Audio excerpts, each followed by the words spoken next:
미술사를 뒤흔든 모모의 거장. 초현실주의를 대표하는 독일 화가 막스 에른스트. 그의 작품 숲2는 수십 년간 행방을 알 수 없다가 2004년 세상에 다시 등장. 당시 막스 에른스트 최고 전문가인 베르너 스피스의 진품 감정을 마친 뒤 2006년 한 수집가에게 약 76억 원에 팔리며 엄청난 가치를 증명했습니다.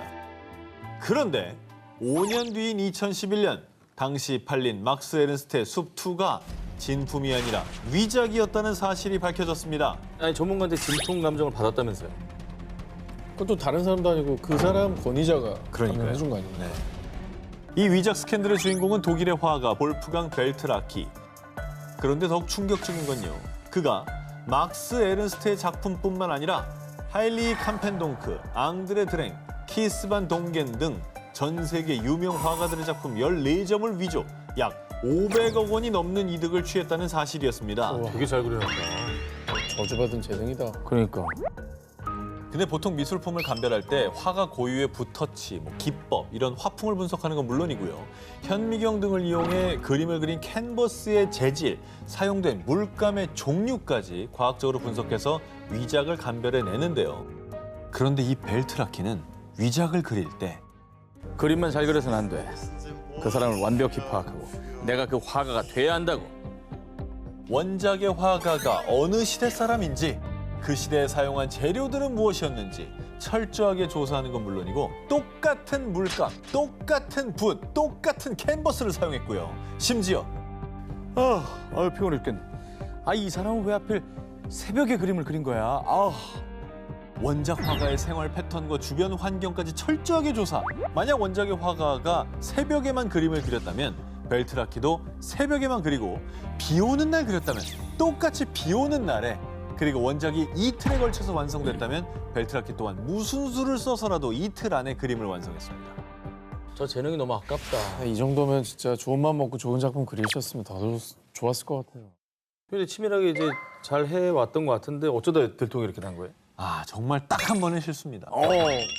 스위스 미술관에서 벨트라키가 위조한 하일리 캄펜덩크의 붉은 말을 구입, 작품 보존을 위해 그림 성분을 조사했습니다.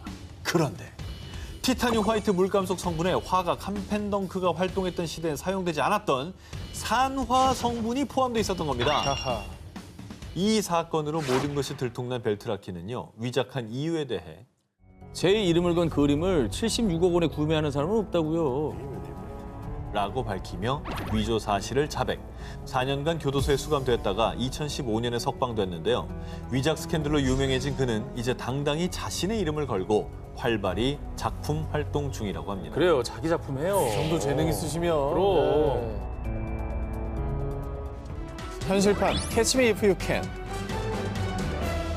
자, 두 기자님들 실제 희대 위조지표 사기꾼 이야기를 다룬 리오나르도 디캐프리오 주연의 영화 Catch Me If You Can 보셨죠? 너무 그럼요, 좋죠. 그럼요. 사실 그 신분을 계속 바꾸잖아요, 디캐프리오가. 사기를 치는데 아주 대단하죠. 사실 그 영화의 주인공이 오늘의 끝판은 아니죠. 사실은. 자, 그런데 이번 특종은 영화 Catch Me If You Can의 버금가는 영화보다 더 영화 같은 사기와 변신의 귀재의 이야기입니다. 그 주인공은 바로 영어, 스페인어 등 7개 국어 이상을 구사하며 무려 100개 이상의 신원과 여권으로 전 세계를 돌아다니며 사기 행각을 벌인 콜롬비아 출신 국제 사기꾼 33세 후안 카를로스 구스만. 야, 100개의 신원이요? 멀쩡하게 생겨가지고 왜 그러냐. 내가 뭐가 있는지도 모르겠다. 근데 저 정도 사기꾼이면 다 기억할 것 같아요. 그러려나? 네, 구스만은요 스펙만큼 전과도 화려합니다. 미국에서만 3번 추방당했고요. 2005년 영국에서는 감옥 수감 중 2개월 만에 탈옥. 이후 아일랜드에서 붙잡혔다가 프랑스로 추방되는 등 각국의 골칫거리로 당시 캐나다, 콜롬비아, 러시아, 일본, 멕시코 등 무려 7개 나라에서 수배 중인 국제 수배범이었습니다. 확실이구나. 뭐라고 돌아다니길래 7개국에서 수배를 당해요? 자, 구스만은요 딱 하나.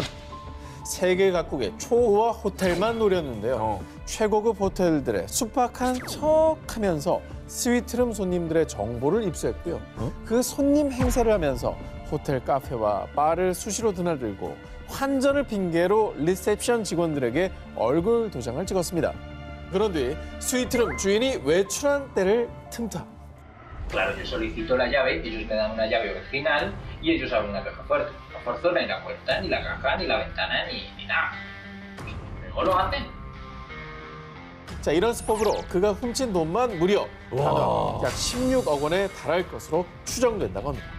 야, 저런 식으로만 16억 원을 저게 돼요? 드러난 것만. 드러난 것만이지, 그러니까. 그냥 장기 투숙하는 되게 부유한 비즈니스맨인가 보다 하지 뭐 사실 뭐야 이렇게 의심을 안 하잖아요. 아니, 저러다가 실제 방주인하고 마주치면 그럼 어떻게 해요? 그러니까. 자, 구스만은 범죄 행각을 벌이다가 실제 방주인을 마주쳐도 당황하기는커녕 아 일찍 오셨네요. 호텔 직원입니다. 룸 컨디션 체크 중이었어요. 뭐 필요한 거 없으시고요? 야, 무범하다.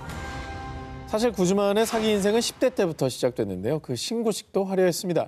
자, 가난 때문에 가출한 구즈만은 1993년 미국 마이애미 공항에서 거의 죽기 직전의 몰골로 비행기 랜딩 기어에서 발견되는데요. 뭐라고? 자신을 콜롬비아에서 온 14세 고아라고 호소, 언론의 주목을 받으며 많은 기부금을 받았습니다. 하지만 사실은 17세였고요. 부모님도 버젓이 살아있었다고 합니다. 도대체 목숨 걸고 저 랜딩기어에 숨어간 거 아니에요? 참 아니, 그렇게 보였다면 기부금 보낼 수 있죠. 있죠 당연히. 보낼 수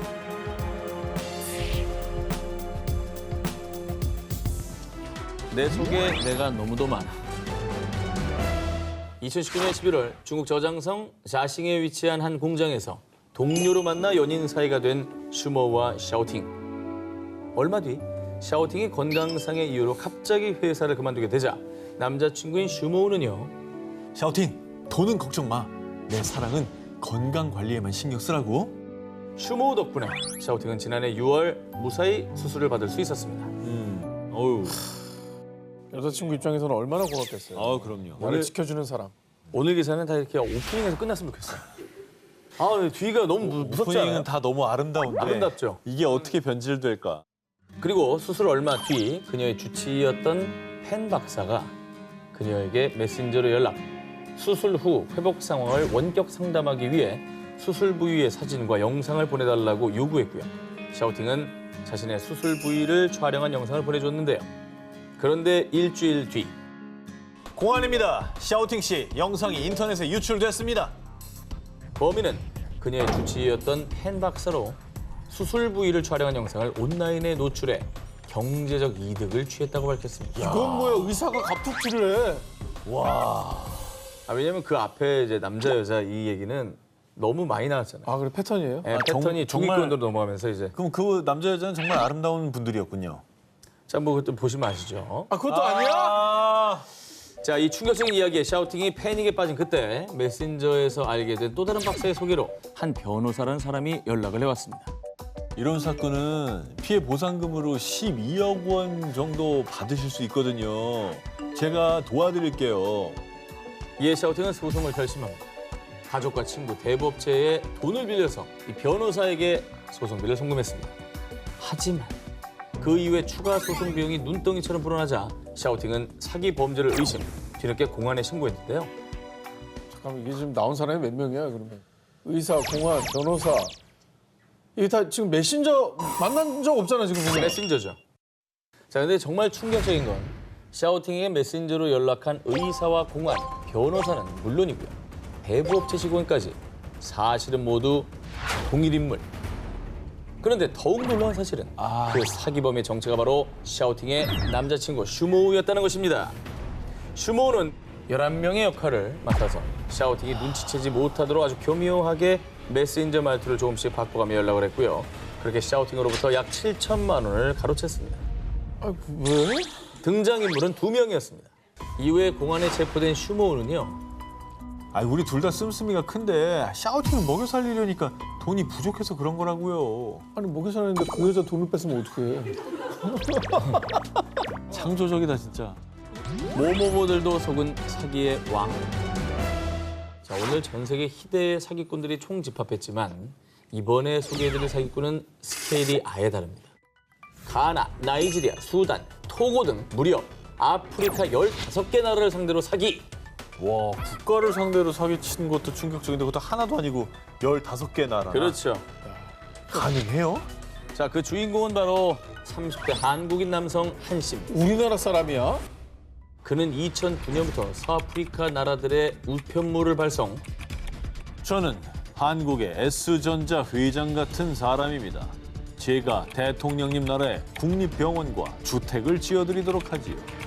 잘 나가는 기업 회장인 척 직접 통역사까지 고용해 아프리카 나라들을 오가며 각국 정상들과 친분을 쌓았고요.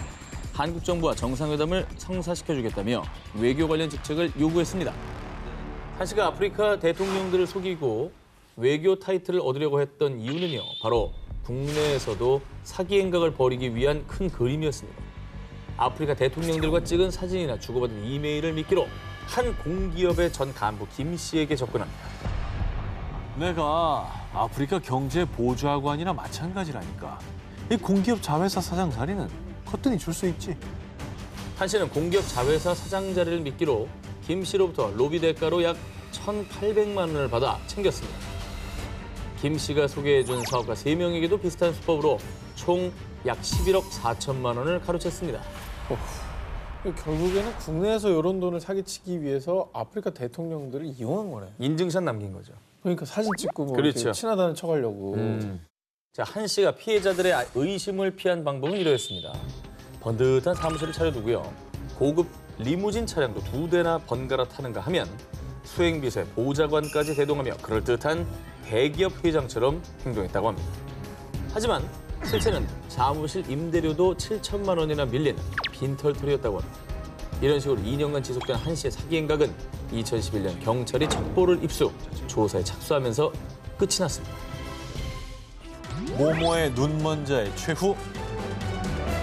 이번 특종의 주인공인 헬렌 무코로는 스페인 국립대학교에서 법학을 전공, 이후에 범죄학 석사 학위를 받은 뒤 변호사로 활동했고요. UN 여성기구의 스페인 지사 대표로 활약, 여성들의 인권을 위해 목소리를 높였습니다.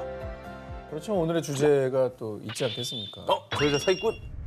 UN 여성기구 스페인 지사 대표인 무코로는 지난해 1월 횡령과 사기 혐의로 경찰에 체포됐는데요. 그런데 더욱 충격적인 사실은 그녀가 UN 여성기구 스페인 지사 대표로서 여러 세미나에도 참석하며 활발히 활동했지만 그녀의 직위는 가짜! 스페인에는 UN 여성기구 지사 자체가 애초에 존재하지 않았습니다. 이 사기꾼 무코로는요, 대표라는 거짓 감투를 쓴 채 UN의 국제개발 프로젝트를 사칭, 후원금을 편취했는데요. 하지만 그녀의 사기극에 아주 제대로 속은 일부 현지 언론은요, 그녀를 UN 여성기구의 스페인 지사 대표로 소개하기도 했습니다. 언론을 탔네. 근데 이런 데 이제 언론에 나오면 이제 사람들 믿을 수밖에 없죠. 왜냐면 검색하면 나오니까. 그러니까. 진짜 이 사람도 간이 배 밖으로 나왔네. 그런데 여기서 끝이 아닙니다. 그녀는 과거 그동안 스페인의 경제 위기를 보고 국민의 이익을 위해 정치에 입문해야겠다고 생각했습니다. 무코로는 모두를 위한 연합이라는 정당을 창당, 스페인 정치계에 뛰어들었는데요. 급기야 스페인 베니아 시장 선거에 출마, 총 3번의 선거에 출마하는 뻔뻔함의 극치를 보였습니다. 미쳤구나, 미쳤어 이제. 3번이나 나가? 미쳤어. 그러니까 아무도 의심 안 하는 거야, 저러면. 야, 이건 완전 국가를 상대로 사기친 거네. 가짜 직위를 활용해 대환장 사기극을 펼친 무코로. 하지만 2018년 존재하지도 않는 스페인 지사 대표를 사칭하는 그녀를 수상하게 여긴 UN 여성기구의 신고로 스페인 경찰이 수사에 돌입. 결국 무코로는 지난해 1월 사기 혐의로 체포됐습니다.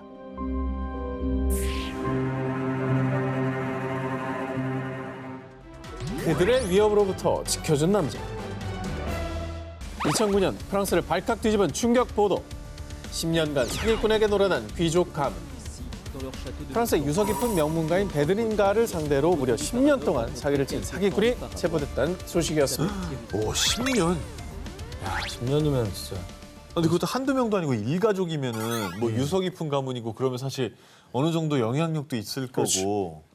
근데도 저게 됐다고요? 근데 10년간 속았으면은 의심도 안 했을 것 같아. 프랑스의 귀족 가문을 농락한 희대의 사기꾼은 티에리 틸리였는데요. 사건의 발달은 1999년으로 거슬러 올라갑니다. 가장 먼저 틸리의 표적이 된 사람은 귀족 베드린가의 일원인 기슬레인 드 베드린. 그녀가 청소업체를 찾고 있다는 걸 안 틸리는 일단 청소업체 대표로 위장해 접근. 제가 상속세에 대해 좀 아는데 도와드릴까요? 이건 뭐 경험자로서 얘기해 주는 거예요. 실제로 법대를 중퇴한 틸리는 자신의 법 지식을 활용해 기술레인의 환심을 샀고요. 그의 화려한 언변에 속은 기술레인은 가족 모임에 틸리를 초청했습니다.